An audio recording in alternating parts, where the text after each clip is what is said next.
Subtle skills, big results. Welcome to the Ninja Selling Podcast. Hey everyone, it's your good friend Eric Thompson. Welcome to the Ninja Selling Podcast. We are so grateful that you are here. We're grateful for our guest. It's Tammi Winbauer. Tammi, welcome to the podcast. Thanks so much. Great to be here. It's our pleasure. Tammi, tell everyone where you live and tell us the company that you're with. I'm in Bismarck, North Dakota, and I'm with Century 21 Morrison Realty. Okay, fantastic.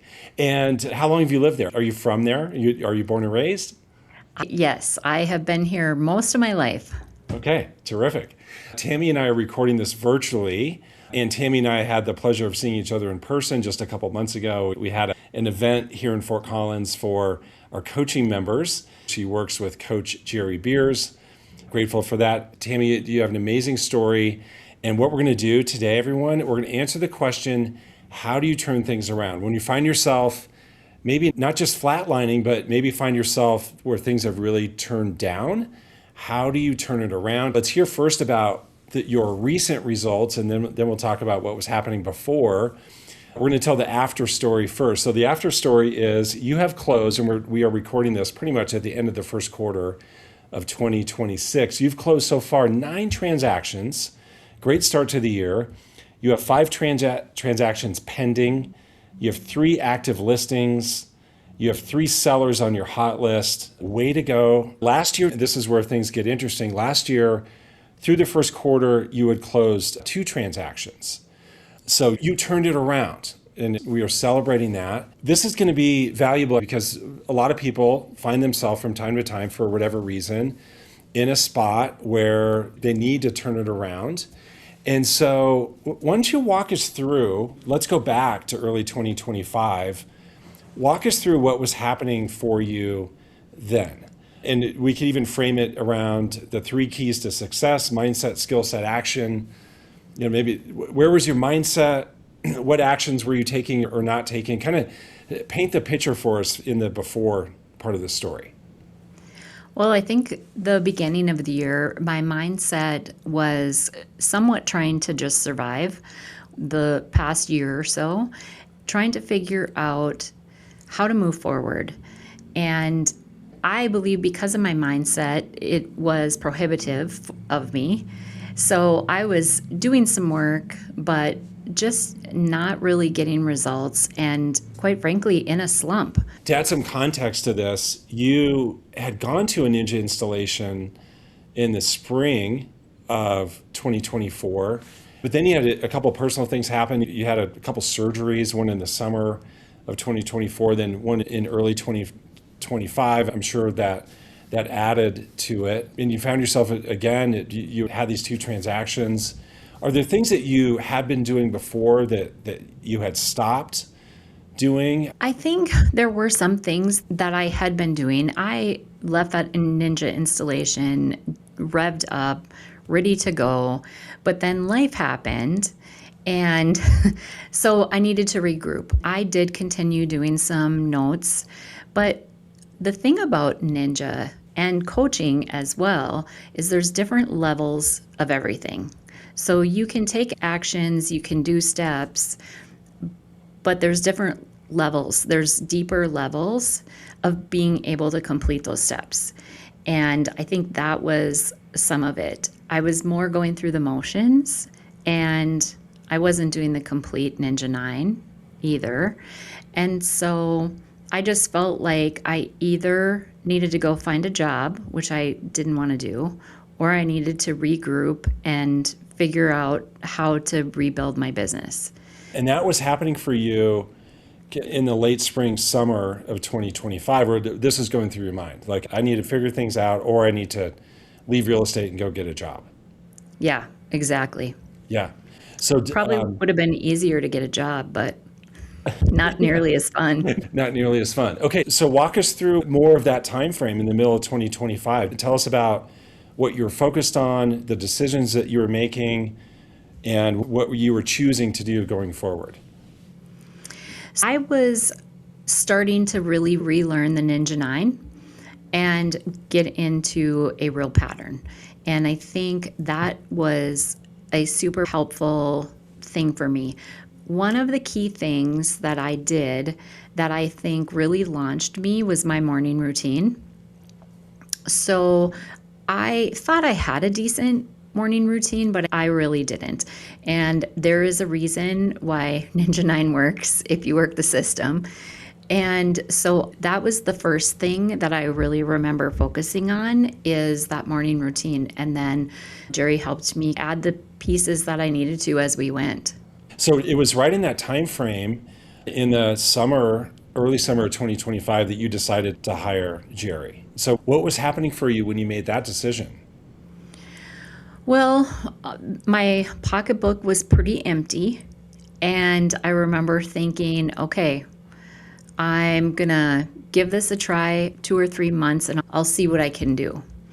And boy, was that the best investment I made in myself was investing in that. I love how you frame that. It was an investment in yourself. So when you joined coaching in the middle of 2025, you had closed just those 2 transactions so far, about $20,000 of income. And then you finished 2025 really strong, Tammi. You finished the year at $238,000. So you earned $220,000 in the second half of 2025, and you're just launching into this year with so much momentum. So what's different? People are wondering, how did she do it? So how did you do it? What's different today than before?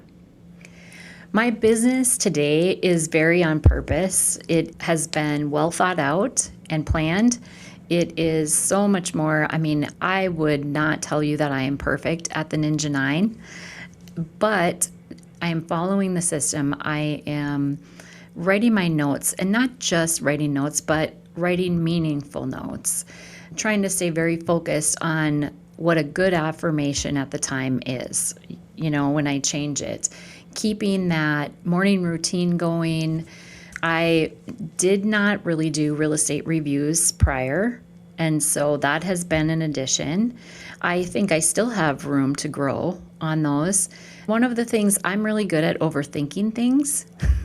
I don't know if anybody can relate to that, but that's one of the things I still am sometimes really good at. And so that's where I'm able to get turned back around through my coaching and things like that.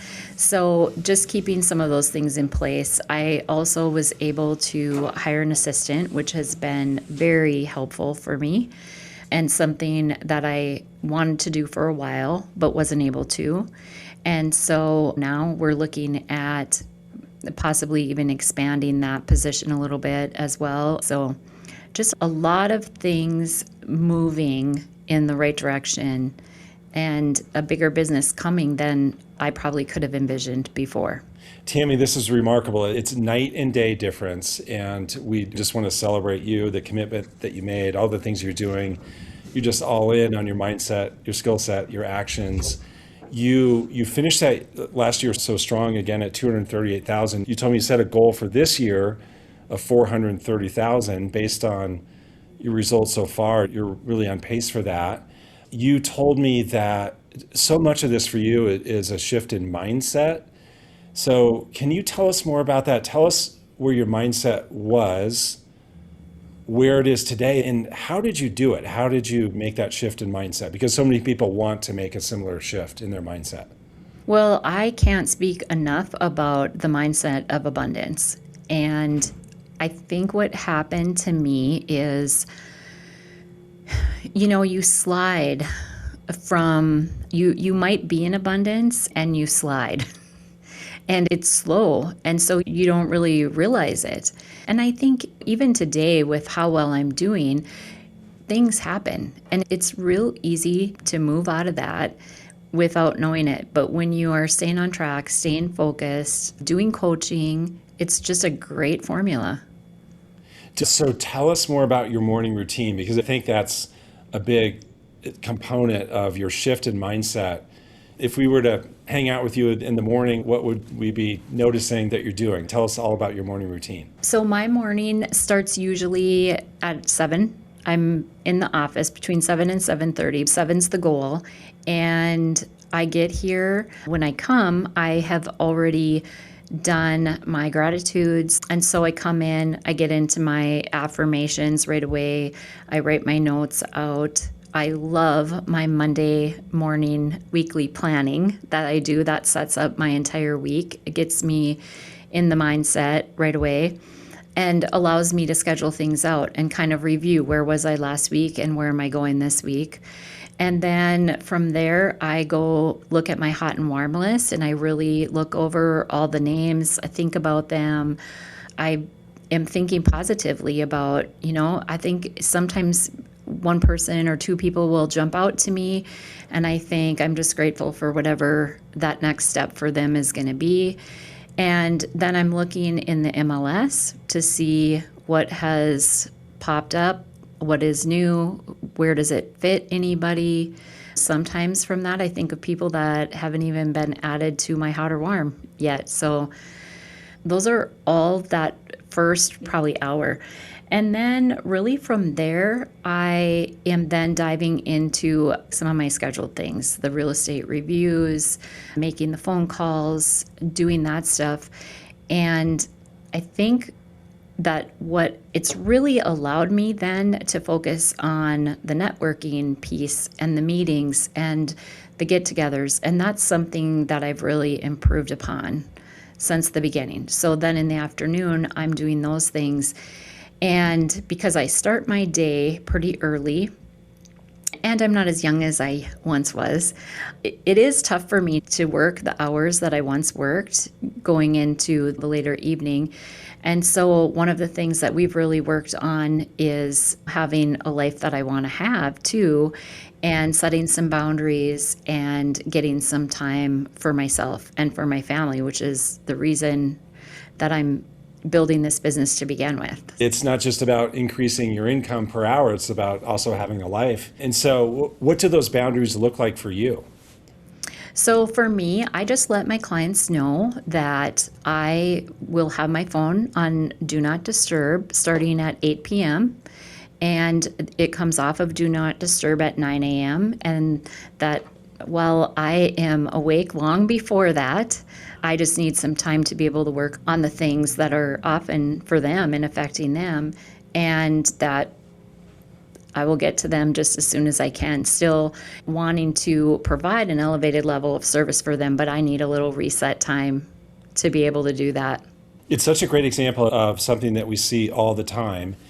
You have increased your income substantially while also putting boundaries on your schedule. And initially, people think that that's counterintuitive, but it's not at all. And what it creates is you being much more on purpose and more focused, which you are. It was so interesting to hear your process for your day and your week and your planning. And if I would have asked you that, I don't know, a year and a half ago, walk me through your morning and your week, how would that be different? I mean, I was just reacting to what was happening. And, if you're only doing a few deals a year, you can do that, right? Because you're not as busy. But if you want to build a real business, there has to be some structure to it. And I was very nervous. It did not feel good for me to really set those boundaries in place and not just set them there, but then hold myself to them because it's not always my clients that are really pushing, but it was me not holding myself to the boundaries that I set. So, and then the other thing I do is I take Sundays off. That is the one day that is for my family. That's important to me to have that. There is not a client that I have had since I've been doing this that doesn't understand. And occasionally there's one here or there that will test. But I just say, you know what, if it's a real emergency, if the house that you've been dreaming of comes on the market and it's Sunday, don't think you can't call me. Call me. We're going to get you figured out. But if it's not that and it can wait till Monday, I'd appreciate it. And generally, even more than generally, they respond really positively. Totally. Yeah. Yes. They appreciate it. They respect it. It's great. Tammi, you mentioned before about focusing on your hot warm list every day. That's part of the Ninja 9, part of our Ninja 9 success habits. And you mentioned also at the same time you're looking at the MLS to see what new properties are available, and you're thinking about potential matches. What do you do when you see a potential match? So let's say there's someone on your warm list and property comes on the market and you think it might be a match for someone on your warm list. What do you do next? I'm able with my MLS on an app to be able to send it right to them. I text it to them usually.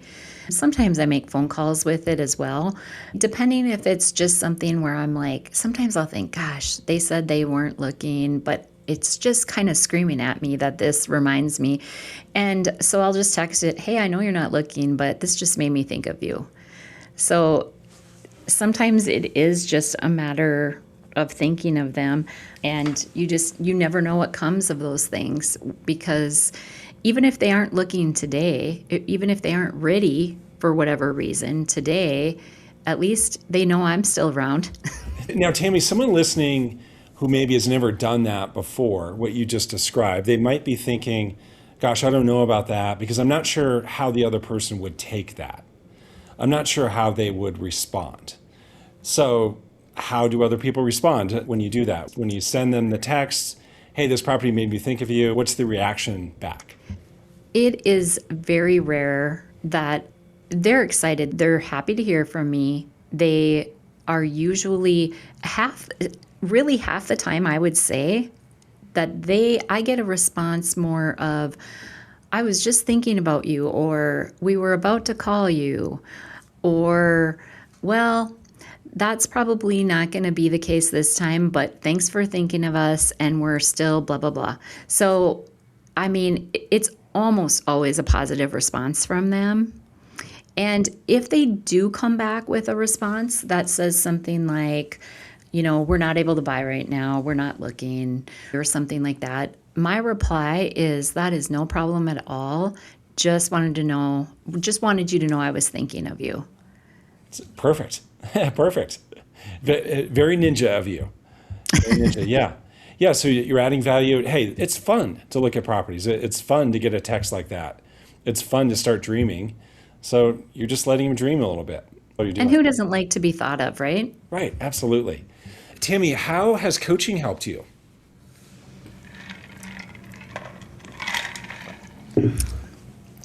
Coaching has been I can't say enough good things about coaching.